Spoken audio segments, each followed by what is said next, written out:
सवाल ये है कि जिस बात को विक्रम जी ने कहा कि इस फिल्म के सभी पात्र, कहानी, किरदार काल्पनिक हैं, इनका वास्तविकता से कोई लेना देना नहीं है, लेकिन क्योंकि आप भी चर्चा कर रहे हैं 3 दिन 4 दिन 5 दिन तो आपको भी हो गए हैं इसी टॉपिक पे चर्चा करते हुए, दूसरा टॉपिक तो आपके पास भी नहीं है, धुरंधर पे ही हम और आप चर्चा कर रहे हैं। तो अगर उसको प्रोपेगेंडा सरकार का कहा जा रहा है तो क्या गलत कहा जा रहा है? और सवाल इस बात का है कि आप फिल्म में किसी को भी दिखाए, आप किसी पे भी कोई कहानी बनाए, कोई दिक्कत नहीं। और जहां तक विक्रम जी कह रहे थे कि उसकी भर्त्सना होनी चाहिए, निंदा होनी चाहिए, हम तो हमेशा कहते हैं कि गुंडे माफिया जितने हैं सबकी निंदा होनी चाहिए। लेकिन मैं विक्रम जी से ही पूछ लेता हूं कि उत्तर प्रदेश में कितने माफिया, उनको तो हमसे बेहतर पता होगा।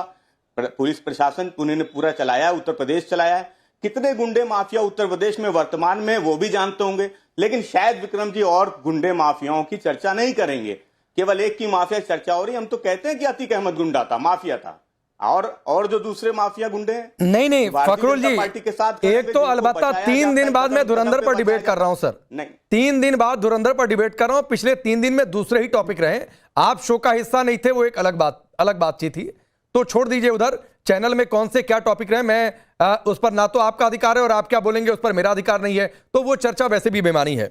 लेकिन सर आप देखिए डिबेट क्यों हो रही है, क्योंकि अखिलेश यादव ने कहा। डिबेट क्यों हो रही है, क्योंकि रामगोपाल यादव ने कहा कि ये आग लगाई जा रही है। आग लगाने की बात आप लोग लेकर आए सर, नहीं तो नई डिबेट हो रही होती, वाकई मानिए आज हम कुछ और चर्चा कर रहे होते। हो सकता है कि अभी ट्रंप ने यह संकेत दे दिया कि युद्ध खत्म हो जाए, हो सकता है उस पर चर्चा बढ़ा देते। नहीं, ऐसा है ना कि आप जब हो सकता हो जग जाते हो, जब आप सो रहे होते हैं तो जो एजेंसियां हैं जो बाइट लेने आती हैं, रिएक्शन लेने आती हैं, हाँ। वो जब मूवी रिलीज नहीं हुई थी, जब आप लोग चर्चा नहीं कर रहे थे, तब भी उनके सवाल यही थे।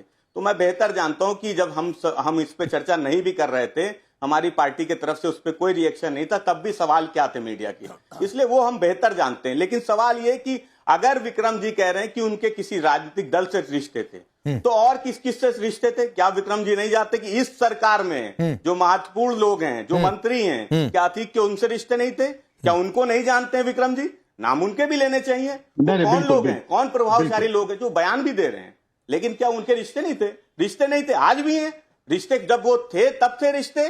पूछिए क्या नहीं है, क्या लोग नहीं जानते? जो लोग उत्तर प्रदेश की राजनीति को समझते हैं, हाँ। वो जानते हैं कि अतीक अहमद के रिश्ते जो सत्ता में आज लोग हैं उनसे भी थे। किससे नाम ले लीजिए सर, प्रभावशाली राकेश त्रिपाठी है, अभी दूध का दूध पानी का पानी कर देते हैं। मैं क्यों सुना? ऐसा थोड़ी नहीं कि बीजेपी डिबेट में नहीं है। नाम लीजिए फखरुल जी। मैं क्यों नाम लूं? क्यों?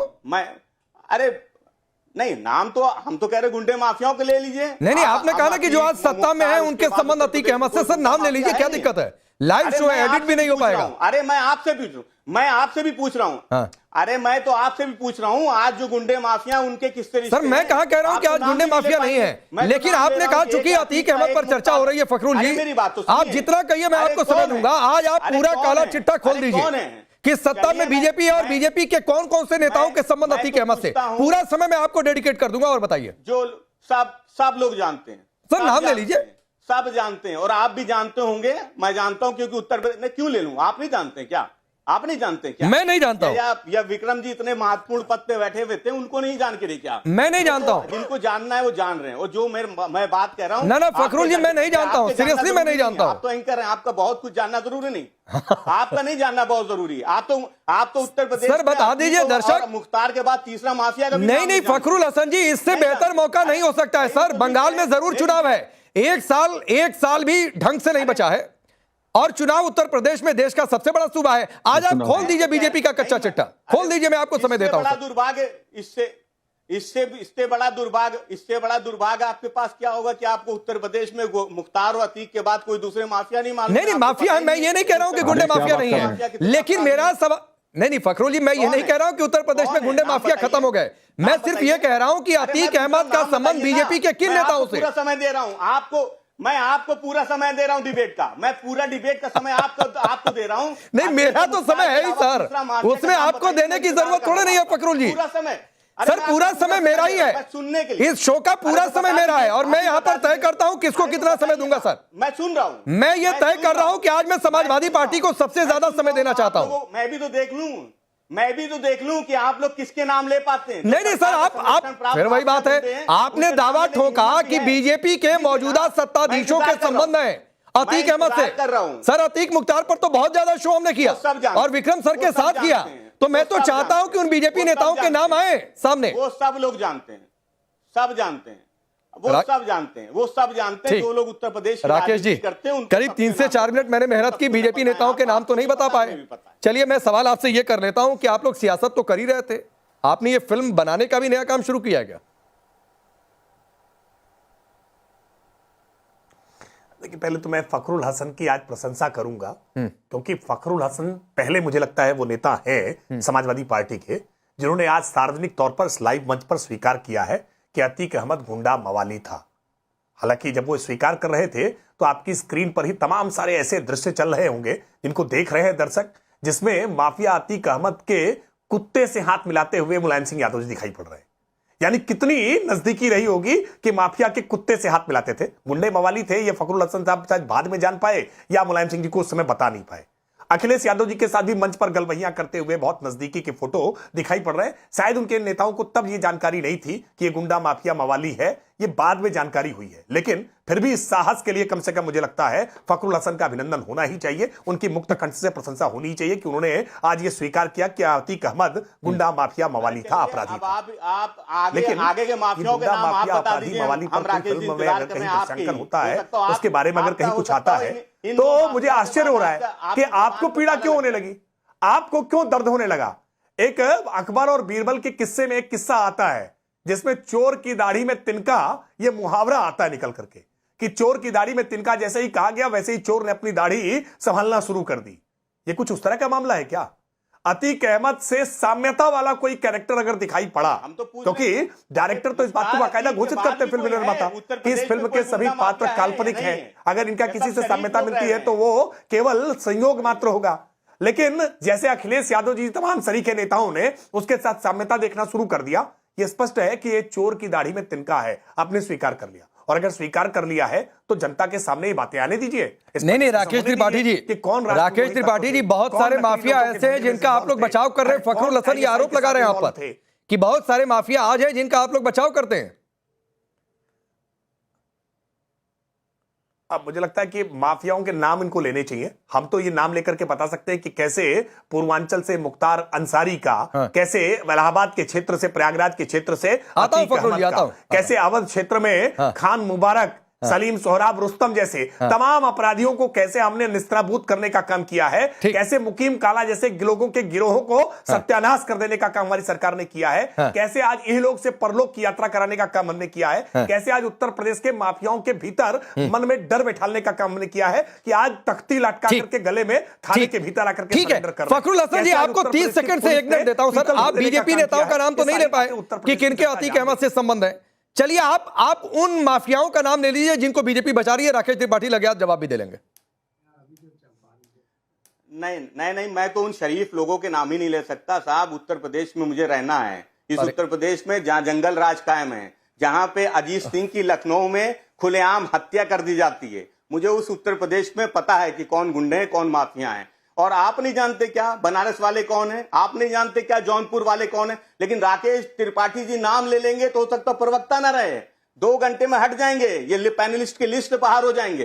तो देखिए उत्तर प्रदेश में कौन कितने माफिया हैं, कौन गुंडे हैं, सब लोग जानते हैं। लेकिन उत्तर प्रदेश में डर लगता है। क्यों? क्योंकि उत्तर प्रदेश में जो माफिया हैं उनको सरकार का संरक्षण प्राप्त है। नहीं प्राप्त है क्या? विक्रम जी बैठे में बहुत जिम्मेदार अधिकारी रहे, पूछिए इनसे उत्तर प्रदेश के टॉप 10 माफियाओं की लिस्ट क्या है, क्या नाम है। अरे सरकार में राकेश त्रिपाठी हैं, राकेश जी बैठे हुए हैं, बताएं कौन है उत्तर प्रदेश के टॉप 10 माफिया। लिस्ट तो आपके पास होगी, सरकार में आप हैं, आपको क्या उत्तर प्रदेश के टॉप 10 माफियाओं के नाम नहीं मालूम है? आपको नहीं मालूम है तो आदरणीय विक्रम जी बैठे हुए, उनसे पूछ लीजिए, हो सकता है वो आपको थोड़ा सा बता दे, थोड़ा समझा दे कि उत्तर प्रदेश में और कौन माफिया। 2 माफिया थे, आप तो कहते हैं, मैं कहता हूं 2 माफिया थे, आप कह रहे हैं, मैं मान लेता हूं।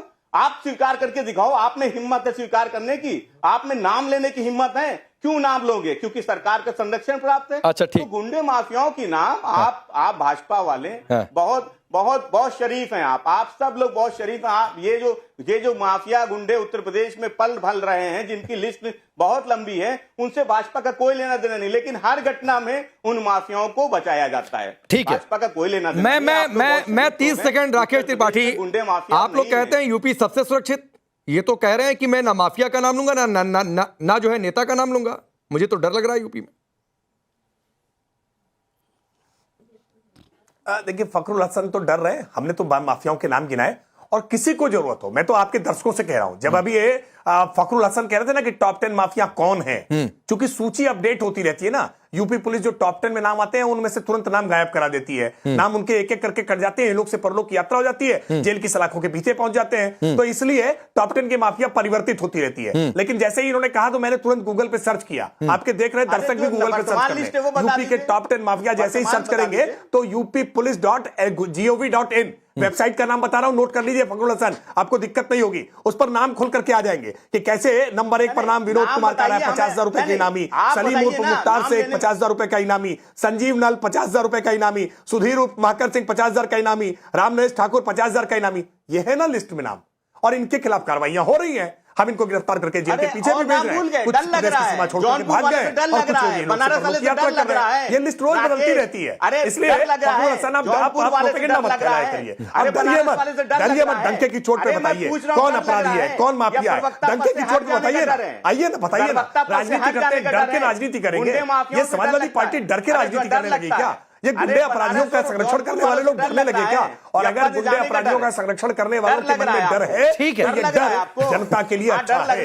अरे तो जौनपुर बनारस वाले का नाम फखरुल भाई आप क्यों नहीं ले पा रहे हैं? आप नाम ले लोगे प्रवक्ता नहीं रहोगे। नहीं तो जौनपुर बनारस वाले का नाम आप क्यों नहीं ले पा रहे हैं? नाम ले लोगे प्रवक्ता नहीं रहोगे आप। अरे फखरुल भाई, आप नहीं जानते क्या? आप क्या बच्चे हैं? आप बच्चा तो यहाँ कोई भी नहीं पक्ष में है, आरोप लगा रहे तो दम से आरोप तो लगाइए।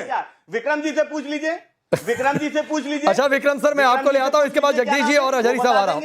विक्रम सर, जौनपुर बनारस वाले का नाम ये नहीं ले पा रहे हैं, नाम कम से कम आरोप इतना जोरदार तरीके से तो नाम लेकर लगाते, कुछ कहेंगे आप इस पर?